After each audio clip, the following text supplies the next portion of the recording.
Okay, folks, if you wouldn't mind finding your seat, we're going to begin the program.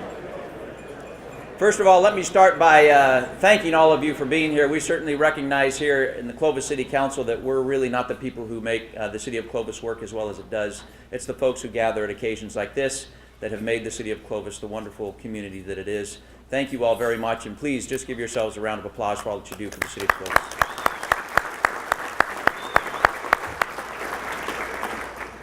One of the great things about being Mayor Pro Tem is that you have the opportunity to introduce those in the community and people that are really an important part of our family, and that is our Clovis City Council members and their spouses. So if you'll indulge me for just a little bit, I want to take some time and describe to you why it is that these people mean so much to me and hopefully mean so much to you.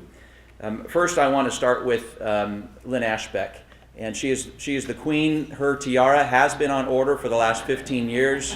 I'm not sure, it must be on back order. Sure, but one of the great things about Lynn is that when we have at our Clovis City Council meetings, people who maybe have a conflict within their own neighborhood, or there might be a conflict between two parties, all of us on the council are just kind of hoping that Lynn at some point will volunteer and say, hey, you know what, I think I'm going to meet with you guys individually and we'll see if we can bring the two of you together. She has a real heart for the people of the city of Clovis. She has a real heart for what I would refer to as mediation. She knows how to bring two parties together, and I think that is an incredibly valuable asset for our community. So, Lynn Ashbeck.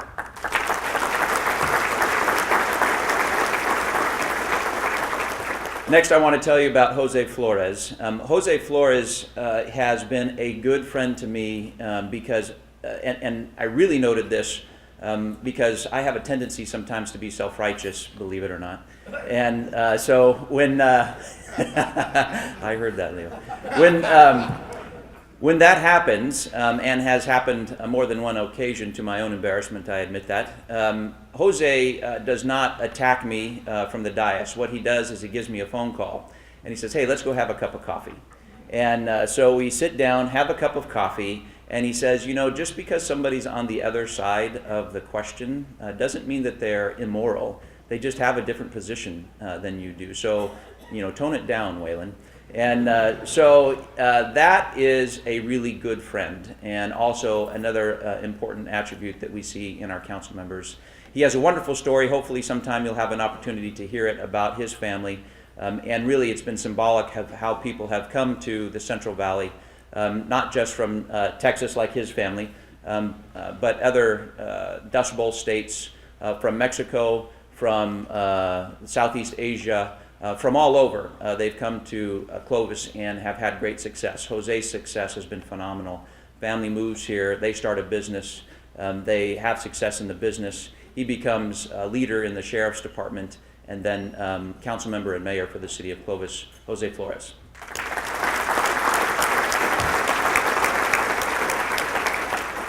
Next, I want to tell you a little bit about my friend Harry Armstrong.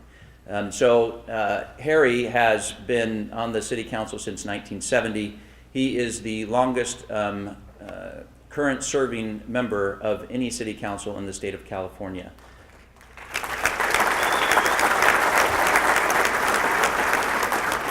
I would call him the king of Clovis, but there's a Stan King who, I don't know if he's here, but he was a council member, and he has the title of king, so I just call Harry the emperor. But there was an occasion just recently when we were a little bit frustrated by what it is that the state has chosen to do, which was to put this mandate on our water restriction or water usage in the city of Clovis. While it would take me something like 15 minutes to describe the history of how we built up the infrastructure in the city of Clovis when it comes to water, Harry was able to concisely describe it in really, I think, a minute or less. He was as sharp as a tack, and it's great to have his institutional memory as part of our Clovis City Council. He is not as good as he once was, he is better. Harry Armstrong.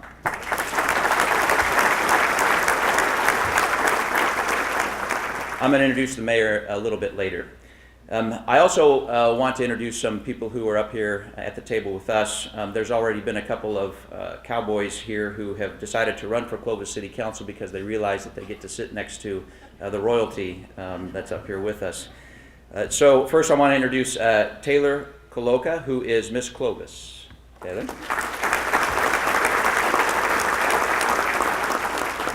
Alicia Aloisi, who is Miss Clovis Rodeo Queen.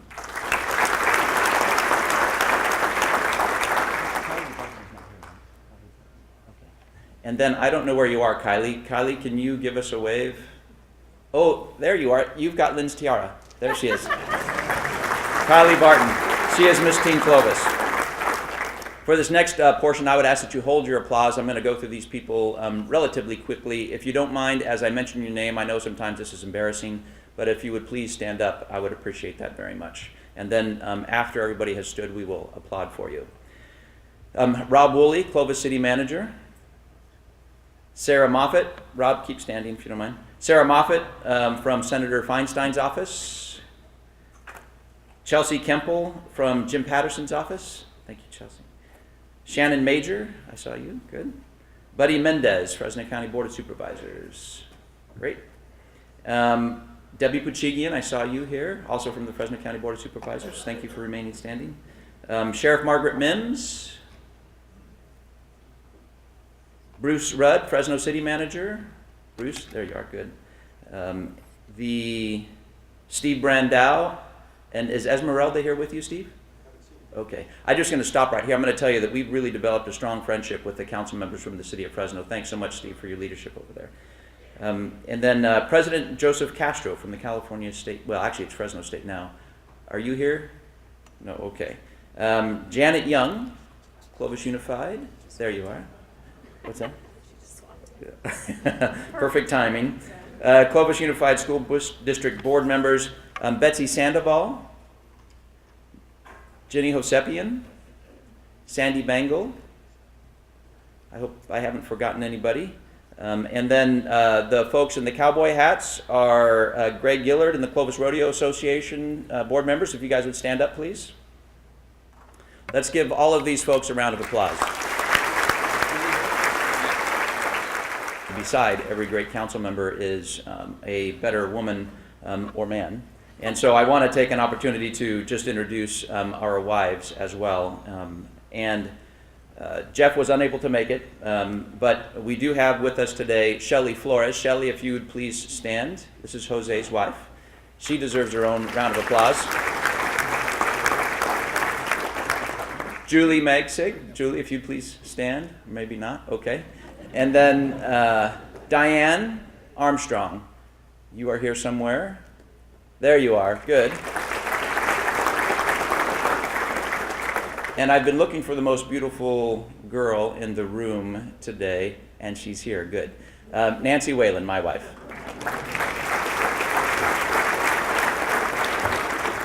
Also, I'd like to thank the Clovis High leadership. They, for the last 12 years, have been actually making sure that this program goes smoothly. So please, another round of applause for the Clovis High leadership. If you wouldn't mind, please stand. We're going to salute our flag.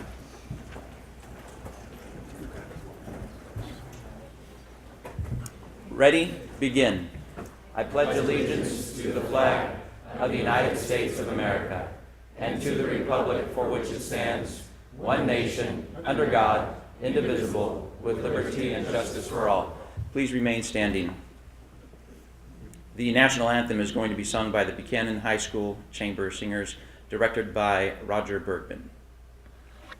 Oh, say, can you see by the dawn's early light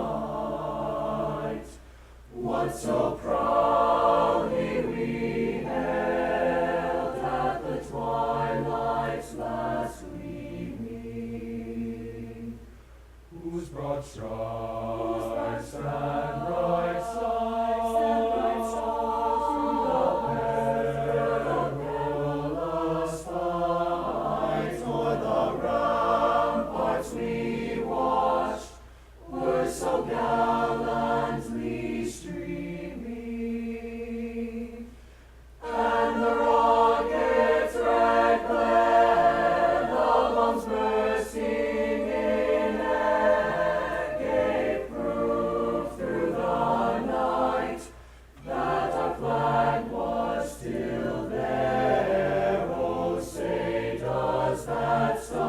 Star-Spangled Banner yet wave. O'er the land, o'er the land, o'er the land of the free,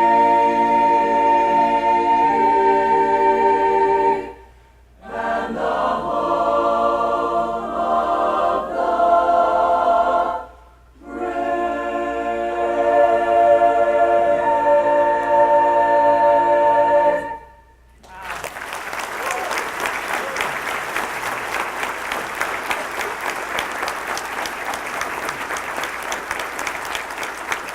Thank you. Please be seated. In the Lord, in the Lord, my soul's been anchored. In the Lord. My soul's been anchored. My soul's been anchored in the Lord, in the Lord. My soul's been anchored, anchored in the Lord, in the Lord, in the Lord. My soul's been anchored in the Lord, my Lord. My soul's been anchored in the Lord, good Lord. My soul's been anchored in the Lord. Before I stay in hell one day, My soul's been anchored in the Lord. I'd sing and pray myself away. My soul's been anchored. In the Lord. My soul's been anchored. My soul's been anchored in the Lord, in the Lord. My soul's been anchored, anchored in the Lord, in the Lord, in the Lord. My soul's been anchored in the Lord, my Lord. My soul's been anchored in the Lord, good Lord. My soul's been anchored in the Lord. Oh, shout and pray and never stop. My soul's been anchored in the Lord. My soul's been anchored. In the Lord. My soul's been anchored.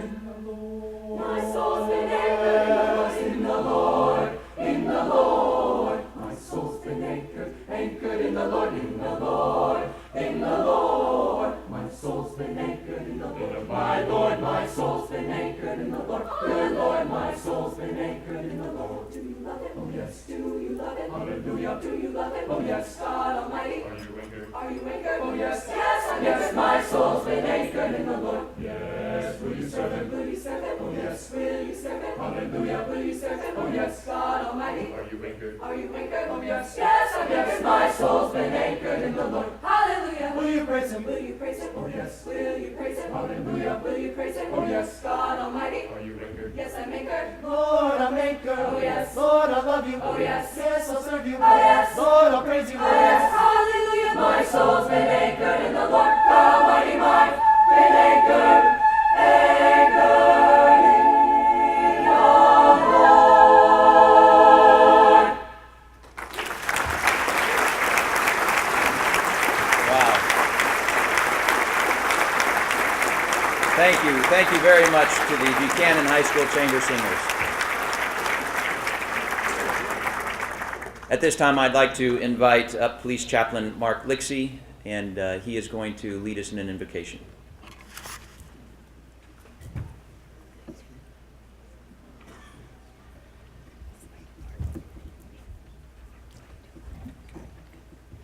Let's have a word of prayer. Dear God, we just thank you so much for allowing us to be blessed to be able to live in a city where it's just anchored by men and women who have truly tried to follow the right leading in the right direction for our city. Lord, that so many people want to live here, and we're just blessed with the quality of leadership. Lord, and just to experience this life of Clovis, Lord, and to know that it's well taken care of, and quite the honor to be the second year in a row, Lord, to be the safest place and the best place to live in the valley. We believe the country, and we just thank you so much for the way that you've allowed us the opportunity to make our community even better. Lord, everyone working so hard in every department and every aspect of our city, through the volunteers, administration, all the different quality services that are offered. Lord, we just thank you for all the dedication that's represented here in our wonderful city that just keeps growing. And thank you for the way that you're blessing us, Lord. And I pray that you will continue to empower our leaders, the ones that are making decisions that will truly reflect what you want to see done here in our city. And bless their efforts. Lord, you have been, and we thank you for all that you're doing. And Lord, and we just pray too, Lord, that you just help the ones that are here, Lord. We're here for breakfast. We're excited to hear the message that entails the true nature of our city. But Lord, there may be people here today that just might be inside, glad to be here, but maybe there's some things that just hurting inside, Lord. And I just pray that their needs to be met today, that we could offer love and compassion and care that truly characterizes our city, Lord, but to show it throughout. Our community truly is feeling the impact of a caring, compassionate city with leaders and with volunteers, and we just pray that that will just continue and increase, and that you just help the ones that may be hurting here to get true help and counsel even today. Lord, now we just want to thank you for this food. Bless it to our bodies. Thank you for the generosity of our city to where we can come together to hear how things are doing, and just to enjoy a breakfast and a time of just visiting and just encouraging one another. And we just pray that this spirit will continue, that characterizes our city, that it'll just continue throughout the years to come. We ask these things in Jesus' name. Amen.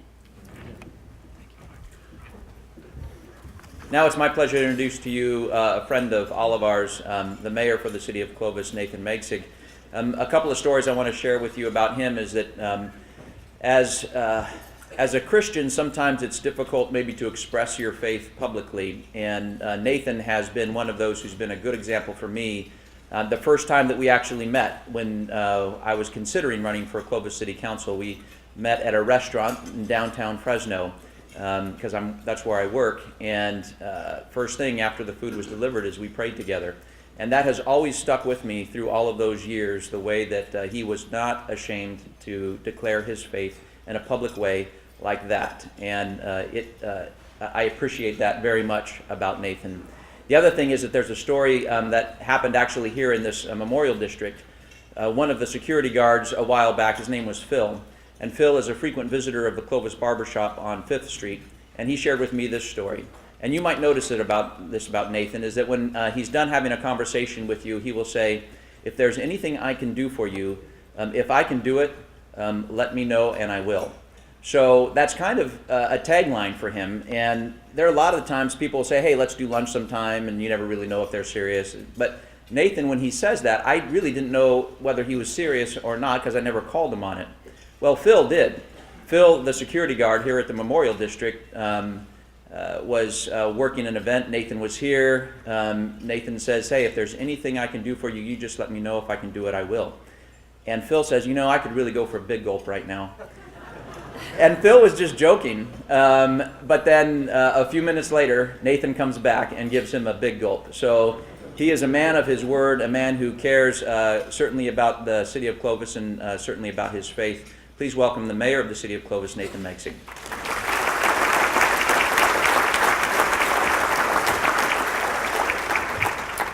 Well, thank you, Bob. That was very kind.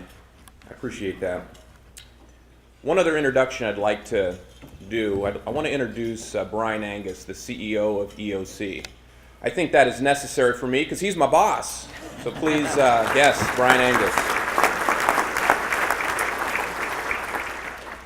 So much has changed since I served as mayor from 2005 to 2007. My wife and I welcomed 2 more boys into our family, and they have all started school at Cedarwood Elementary. And of course, they're here with me today, Mason, Michael, and Mark, and of course my beautiful wife, Julie, and I'm blessed to have them here. But I am even more blessed to have my aunt and uncle here, Uncle Chuck and Jenny.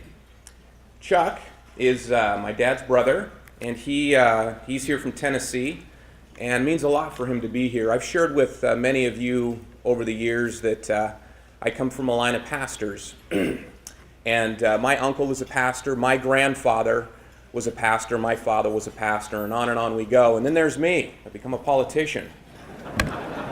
So there came a time in my life where I had to choose a road, pastor, politician, and let's just say my family knows that I chose poorly. But it means a lot for my uncle to be here. My father passed away many years ago, and not only does my uncle remind me of my father, but he always has sage advice for me, so I appreciate him being here. But Last night when I was with my uncle, we're chatting a little bit, and he has stories, and he threw a story out. He goes, "Nathan, have you heard the story about the redwoods?" And I go, "Humor me. Why don't you share with me about the redwoods, because we're surrounded by redwoods here in California. You probably have not seen a redwood until today, since you're visiting us here on the West Coast." And so he goes, "The redwood tree is amazing because they can grow to be over 300 feet tall. And the wind loads that are on these trees are so significant. Did you realize that the root system of the redwood trees are not that significant? They don't spread out. You would think that those roots would have to go 30 feet deep and maybe 100 or 200 feet wide.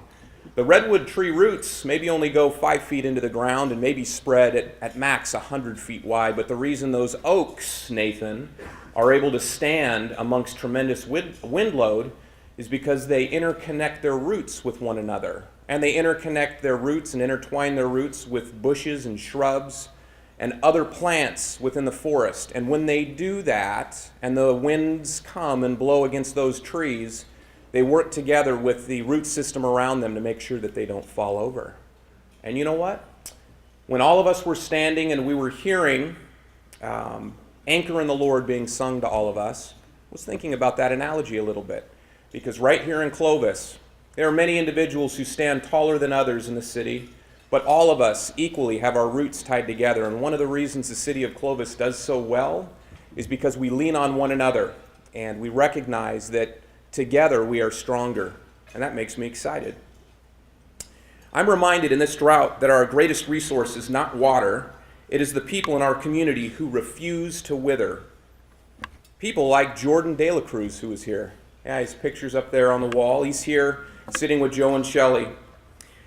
Jordan De La Cruz from Red Bank Elementary School in Clovis decided to donate teddy bears to Valley Children's Hospital. He called his teddy bear drive Teddy Bears for Healing. He received support from his family, Artworks in Clovis, Schneider Electric, Madera Police Officers Association, Fellowship of Christian Athletes, and the district office, to name a few. He was able to donate over 1,000 teddy bears, and he was recognized not only by Clovis Unified School District, but also by Fresno County Office of Education, and was named one of their superstars. Well done, Jordan.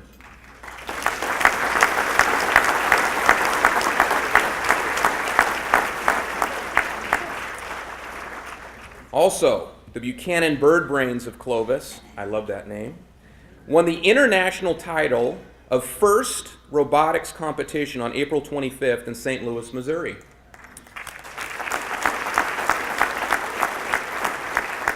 It was an impressive feat for the team from Buchanan High School, which has never even won a regional competition. The Clovis team had been to the international competition 4 other times. Buchanan was one of 5 high schools from the central San Joaquin Valley that went to the St. Louis competition, which drew over 607 teams from across the United States, as well as Canada, China, Turkey, Mexico, Australia, and Israel. So well done, Buchanan Bird Brains.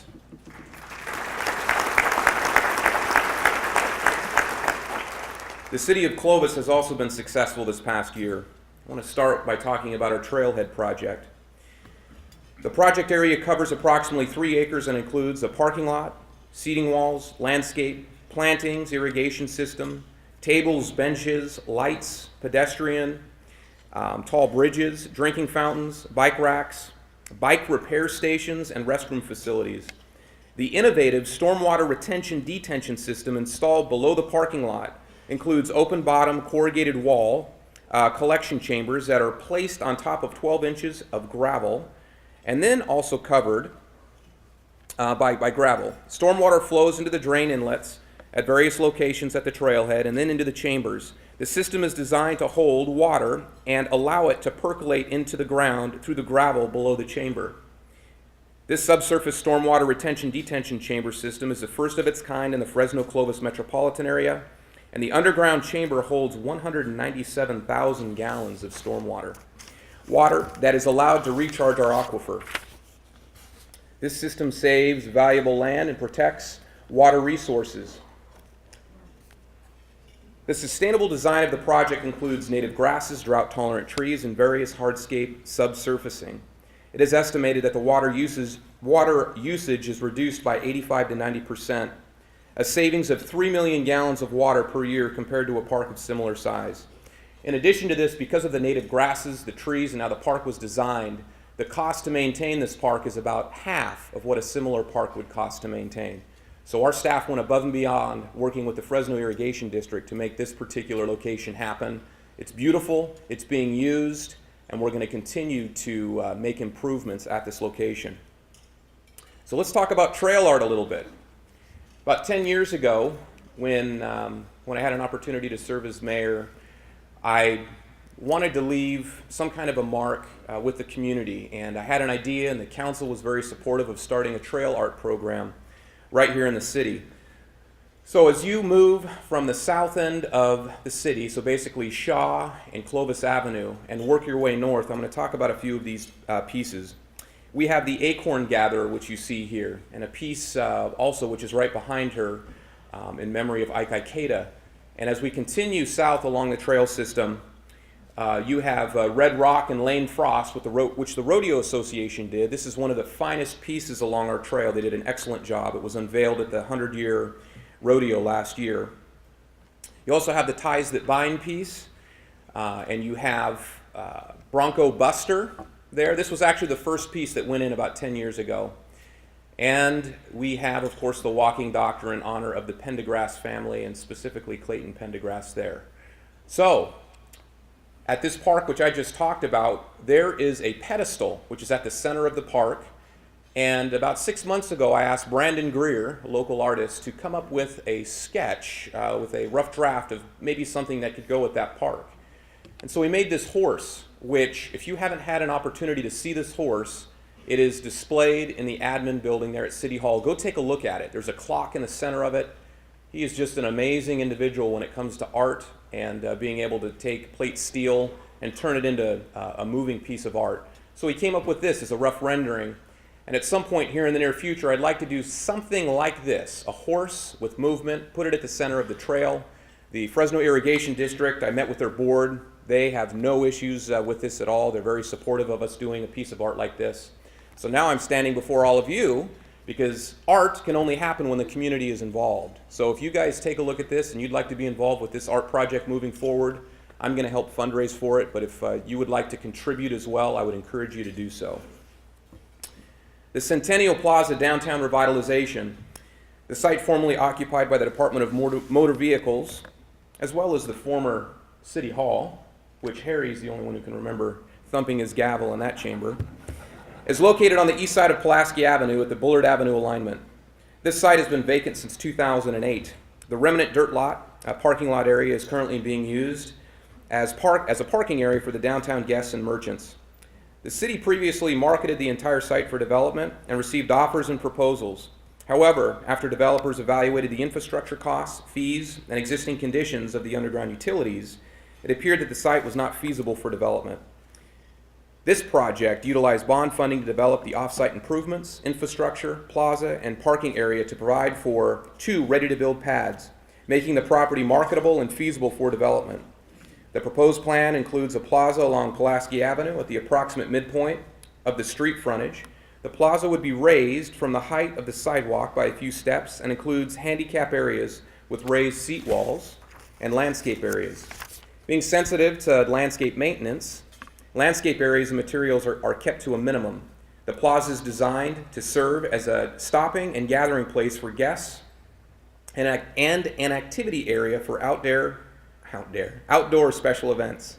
The 2 pads which are on either side of this particular plaza are 4,000 square feet and 6,500 square feet respectively. The city of Clovis received bids recently, and I think here in the next month or so there's going to be an announcement, but we received many qualified proposals, and I'm looking forward to new buildings coming out of the ground at these 2 pads along this new site. So we're very excited for this revitalization effort. And the city of Clovis has been focused on revitalizing Old Town, and that effort goes all the way back to the early 80s. And north of Bullard, city staff, the community, the council has done a good job revitalizing that area. And what we want to do is begin a revitalization effort south of 5th Street, south of Bullard, maybe going all the way to Barstow, I don't know. But this kind of is a representation, this is a project which for the council is a shovel in the ground showing that we're still committed to the Old Town area and we want to continue revitalization south of 5th Street. Let's talk about the hospital expansion a little bit. If you've driven by Clovis Community Medical Centers in the last 12 months, it's impossible not to notice the skyline looks much different than it used to. This spring, the hospital completed a 7-year, $300 million plus expansion and renovation project, making it the only comprehensive hospital in the area with all private patient rooms. 208 private rooms that provide comfort and care to patients and families like yours and mine. A quick story which is somewhat funny. When they built that new bed tower about 2 years ago and opened it up to the public, I actually was one of the first patients in one of their rooms. So I was out on a bike ride, normal Sunday morning, riding along, and I'm kind of not very coordinated. I fell down. Well, lo and behold, I break my femur. I'm sure all of you have broken your femur once or twice in your life. I've actually broken both of my femurs, but different times. That's another story.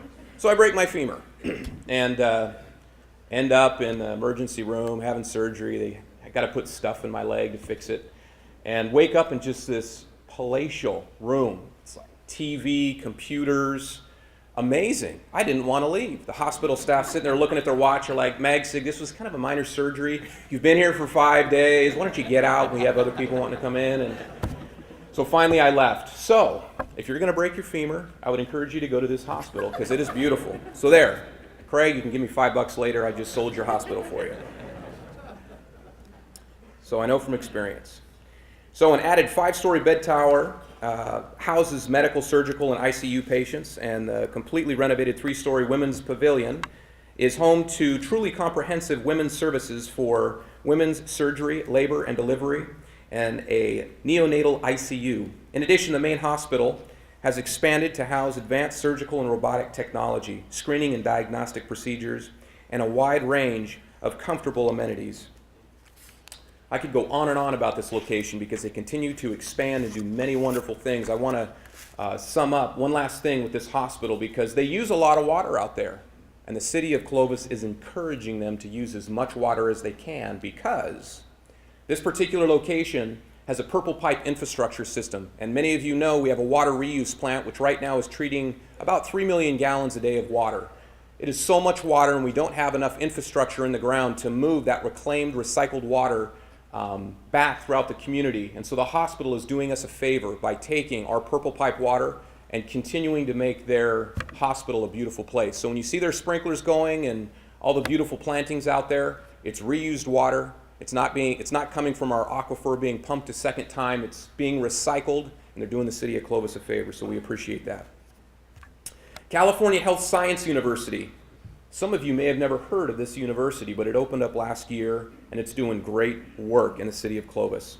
So CHSU College of Pharmacy is a 4-year doctorate of pharmacy program that is currently located right here in Clovis at 1020 North Clovis Avenue in a 32,000 square foot facility, including 2 large classrooms, library, student lounge, faculty and staff offices, and compounding and research labs. The first class of 72 pharmacy students began last fall, and CHSU will welcome their second class of students this August.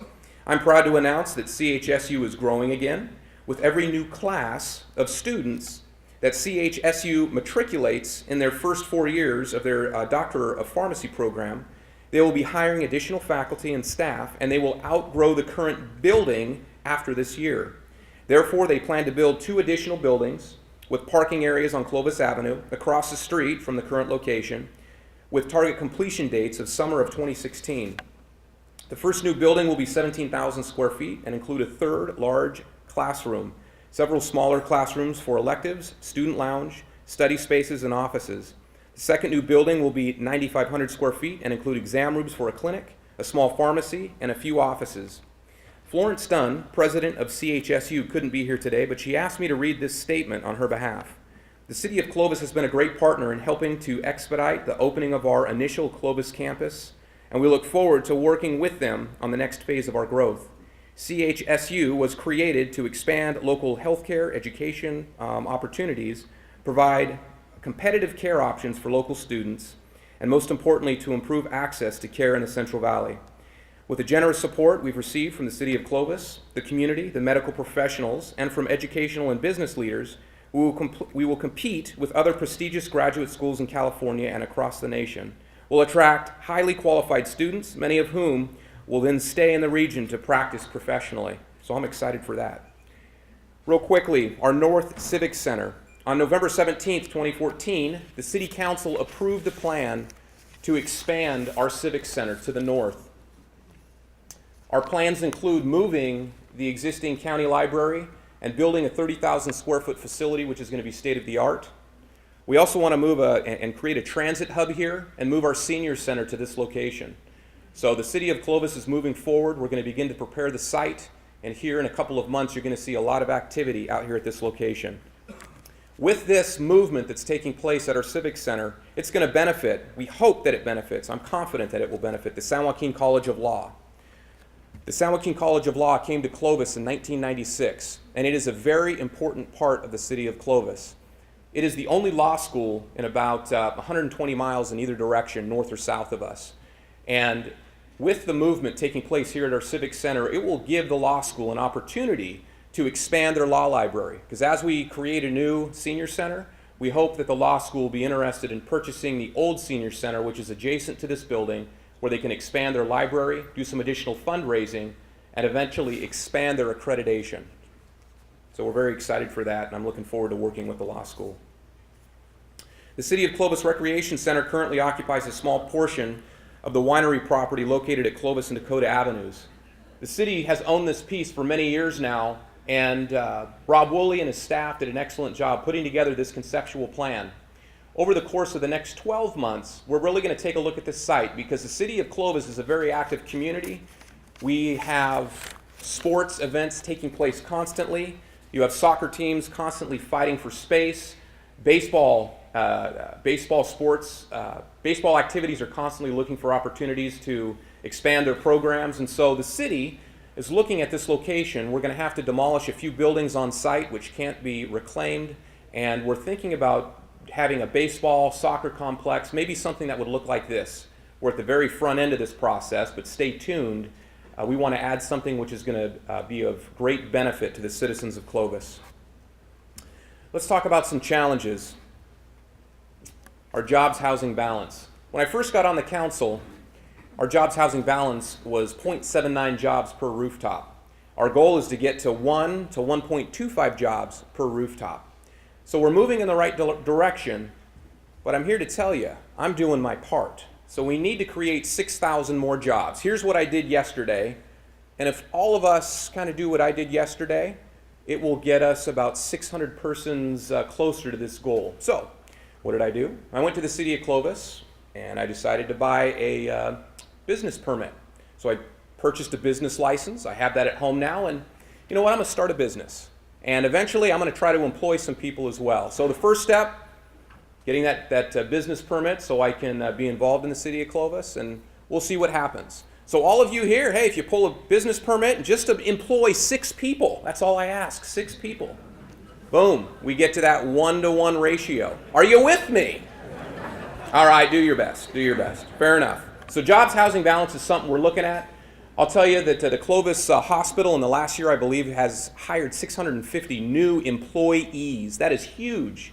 We have much activity taking place in our industrial park areas, in our business parks, and they're doing a great job. All the businesses out there to create more jobs. Another challenge we have is the drought. This is my last point. So with the drought, the City of Clovis has been challenged by the state of California. Well, I should say we have been mandated to cut 36%. Now, ultimately, that is going to cause a little bit of pain. There's going to be some green areas that are going to go a little bit brown. But ultimately, Clovis is up to the challenge. And even today in the Fresno Bee, there's an article about how right now the City of Clovis is out spending money to cap certain sprinkler heads in turf areas where we're going to allow to go brown. On an individual basis, ultimately, 36% and reducing millions of gallons of water seems like an impossible task when we look at it individually. But I will tell you that all that the City of Clovis asks you to do is to do your best. And all of us have different situations and circumstances. I appreciate that. So do your best when it comes to the drought, when it comes to cutting back. I believe that you all are excellent stewards of the resources that we have in this city, and you will do a great job. On Monday, we had a joint meeting with the city of Fresno. This was our third joint meeting, and it was an exciting time. But there was something that was revealed to me at this meeting, and I knew it to be true in my heart, but it was spoken by the mayor, and I got excited. You want to know what she said? She said that her staff wears shirts that say WWCD. What would Clovis do?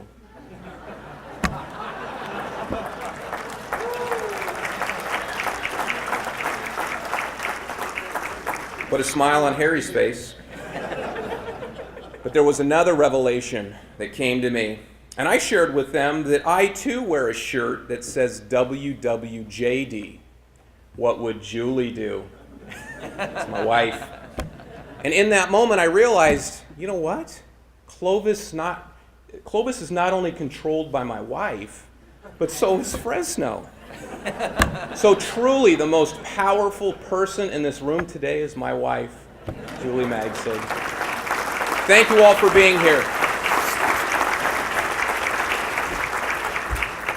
Thank you very much, Mayor. We are on schedule. I want to take this moment, though, to introduce one more person who is also a friend of the City of Clovis, former council member for the City of Clovis, and currently a Fresno County Superior Court judge. I saw him walk in. Kent Hamlin, if you'd please stand.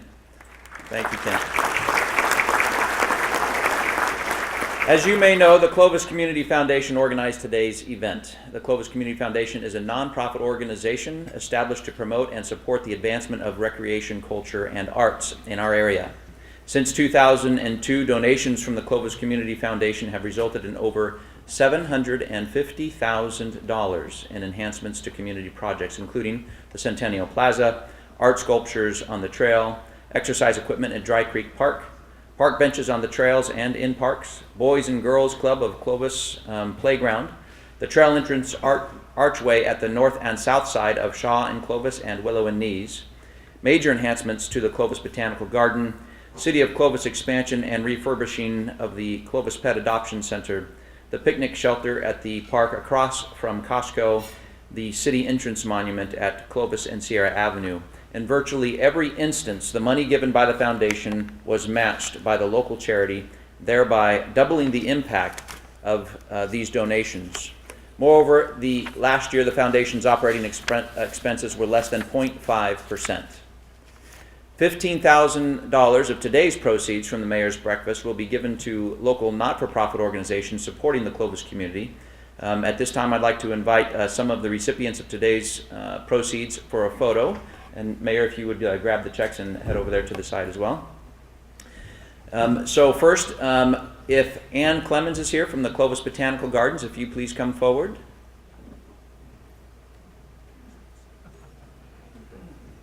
I see you, Ann.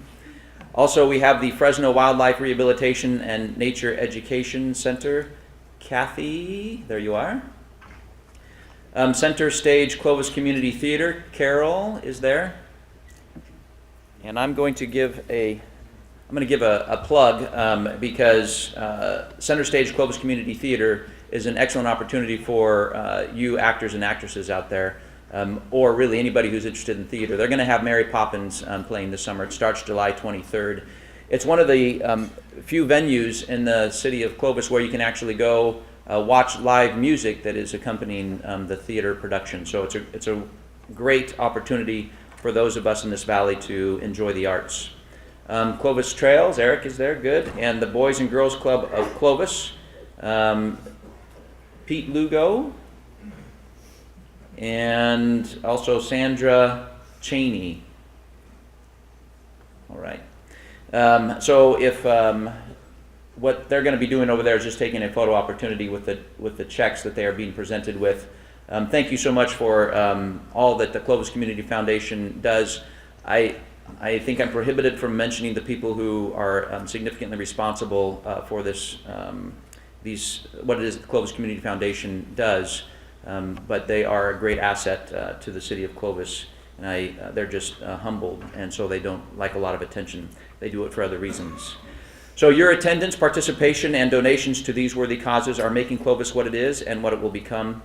In closing, I would like to recognize Leo Wilson and Wilson Homes, Kevin Costanos and Wathan Costanos for continuing to donate a portion of the sale of each new home in Clovis to the foundation, which will continue to provide much needed revenues to such worthy causes. We would also like to thank Republic Services and Moana Frozen Foods for being major sponsors for today's event. Thank you to both of you. And I'm hoping that the takeaway today from your experience here is that this is really a celebration, but it's not a celebration necessarily of any particular person, any particular leadership. It really is a celebration of you, the citizens of the city of Clovis, those who do business with the city of Clovis and have provided your time, talent, and treasure to the city of Clovis. I think we have a lot to celebrate, and this is an opportunity for us to do that. Thank you for celebrating with us today. You're excused.